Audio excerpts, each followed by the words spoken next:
பொண்ணு என் கண்ணுல காட்டணும். என் பொண்ணை நான் பார்த்தே ஆகணும். உயிரோட இருக்கா செத்துட்டான்னு கூட எனக்கு தெரியல. நான் குரலை கேட்டே 1.5 வருஷம் ஆகுது. எங்களுக்கு எங்க போனாலும் எங்களை மதிக்கவே மாட்டேங்கிறாங்க. நாயை விட கேவலமா பேசுறாங்க. என் பொண்ணு எனக்கு வேணும், வந்தாதான் நான் போவேன். நான் போக மாட்டேன்.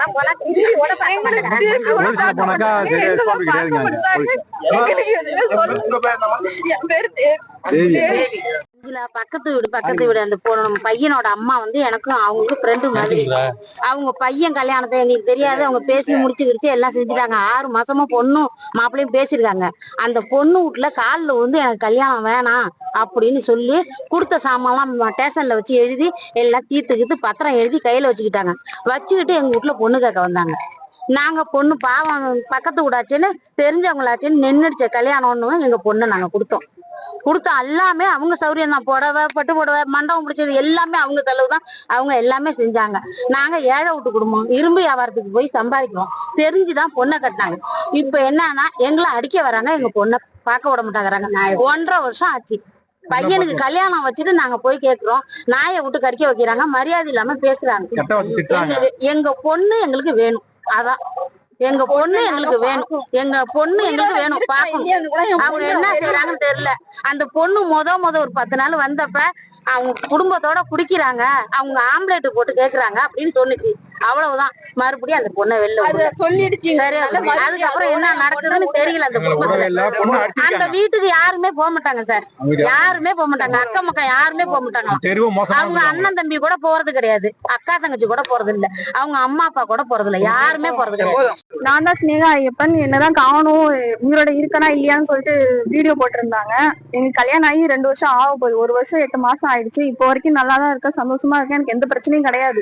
என்ன நல்லாதான் பாத்துக்கிறேன். அவங்களுக்கு என்னன்னா அவங்களுக்கு காசு தான் மெயின் பிரச்சனையா இருக்கு. நான் அவங்களுக்கு கொடுக்கல, அவாய்ட் பண்ணிட்டேன். அவங்க கேட்க நான் அவாய்ட் பண்ணிட்டேன். அதனால என்கிட்ட பிரச்சனை பண்ணிட்டு இருந்தாங்க. போன் பண்ணாங்க. நான் போன் பண்ண நான் போன் அட்டன் பண்ணல. அதனால 20-30 பேர்கிட்ட வீட்டுக்கு கூட்டிட்டு வந்து ரொம்ப அசிங்கப்படுத்தி என்ன அடிக்கிற அளவுக்கு கூட போயிட்டாங்க. அத்தனை பேரை கூட்டிட்டு வந்து என்ன ரொம்ப இது பண்ணிட்டாங்க. நான் நல்லாதான் இருக்கேங்கிறத அவங்க கேட்கவும் விரும்பல. அவங்க இஷ்டத்துக்கு என்ன பேசினாங்களோ அதான் அவங்க பேசிட்டு இருந்தாங்க.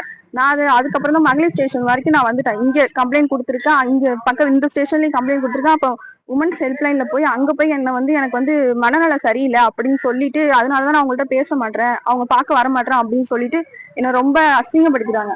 அங்கேயும் போய் 3 இடத்துலயும் நான் எழுதி கொடுத்துருக்கேன். எனக்கு எந்த பிரச்சனையும் இல்லை, நான் நல்லாதான் இருக்கேன், எனக்கு பிரச்சனை நீங்க தான், நான் விருப்பப்பட்டா அவங்க கிட்ட பேசலாம் பார்க்கலாம் அப்படின்னு தான் எழுதி கொடுத்து நான் கையெழுத்து போட்டு கொடுத்து முடிச்சேன். அந்த விஷயத்த ஸ்டேஷன்லயே அன்னைக்கு சொன்னாங்க, இந்த விஷயத்த இதோட முடிச்சிடலாம், இதுக்கப்புறம் இந்த விஷயத்த கொண்டு வரக்கூடாதுன்னு சொன்னாங்க. அதுக்கப்புறம் கொஞ்ச நாள் கம்மன் தான் இருந்தாங்க. நான் ஊர்ல இருக்கேங்கிறதா அவங்களுக்கு, சிங்கப்பூர்ல இருக்கேங்கிறதா அவங்களுக்கு தெரியும். நல்லாதான் இருந்தேன். இவங்கதான் என்ன ரொம்ப ரொம்ப என்ன டார்ச்சர் பண்ற, என்ன கஷ்டப்படுத்துறது அவங்க மட்டும்தான். இதுக்கப்புறம் எஸ்பி ஆபீஸ்ல போய் அங்க போய் கம்ப்ளைண்ட் கொடுத்து அங்க பேட்டி கொடுத்தாங்க. பேட்டி கொடுத்துட்டு இந்த மாதிரி என் பொண்ணை காணோம், பார்த்தே 1.5 வருஷம் ஆகுது, உயிரோட இருக்குதா இல்லையானே தெரியல அப்படின்னு சொல்லிட்டு ரொம்ப இது பண்ணிட்டாங்க. இவன் போட்டோ எல்லாம் கூட போட்டாங்க. எங்க 2 பேர் போட்டோவும் போட்டு ரொம்ப அசிங்கப்படுத்திட்டாங்க. அன்னைக்கு எனக்கு ரொம்ப கஷ்டமா போயிடுச்சு. வெறுத்துட்டேன். பிடிக்கல, சுத்தமா பிடிக்கல. அவங்க பண்றது எதுவுமே எனக்கு பிடிக்கல. அதுவும் இல்லாம போலீஸ் ஸ்டேஷன்ல வச்சு என்ன அசிங்கமா கூட கேட்டாங்க. அந்த டைம் இவங்க ஊர்ல இல்லாதப்போ நான் அத்தை மாமா நான் எங்க வீட்டுல இருந்திருந்தோம். அப்ப என்னை பார்த்துட்டு எந்த அம்மாவும் பொண்ணை பார்த்து கேட்காத கேள்விய என்ன பெத்தவங்க என்னை பார்த்து கேட்டாங்க.